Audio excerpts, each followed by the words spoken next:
Good morning. It's June 21st today, and we're in Acts chapter 13 and 14.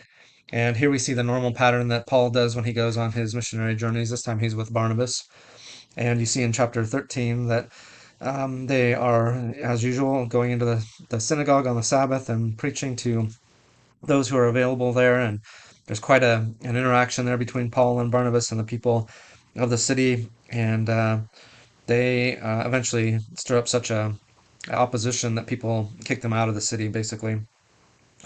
So it says, verse 51, so they shook the dust off their feet as a warning to them and went to Iconium. And so you have the next phase there in chapter 14, verse 1. It says, at Iconium, Paul and Barnabas went as usual into the Jewish synagogues. They're repeating the same pattern again.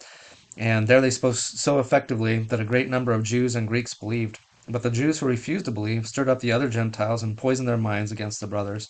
So Paul and Barnabas spent considerable time there, speaking boldly for the Lord, who confirmed the message of his grace by enabling them to perform signs and wonders. The people of the city were divided. Some sided with the Jews, others with the apostles.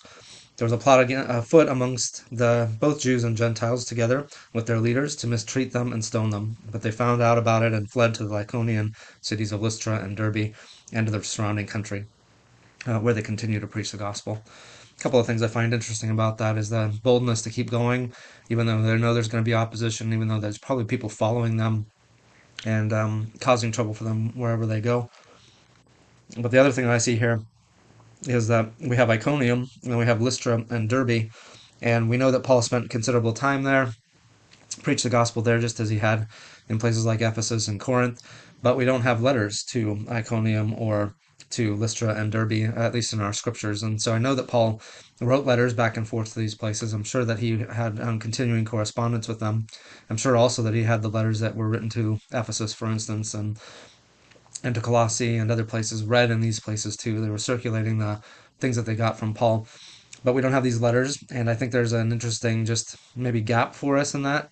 First of all, maybe the content of those letters were so similar to the what we have in Ephesians or Philippians or Colossians or First and Second Timothy, even or First and Second Corinthians, that we don't have to have that repeated in further letters to these places because there's a lot of similarities between these things. But God has given us everything that we need in the Scripture that He has given to us. In fact, if we had everything that we could possibly have, it would be overwhelming to us.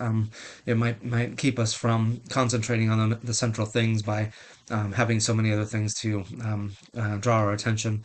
Even what we have in Scripture is a lot, and still we want more at times. There are lots of commentaries and other things written to, well, both describe and explain what's already there, but also speculating somewhat about what might have been there, what could have been there, what more we need to know. But I think what's great about this is that God has given us actually everything that we need to know, and nothing more than that. That would be confusing and overwhelming to us. So I'm thankful for that. That's it for today.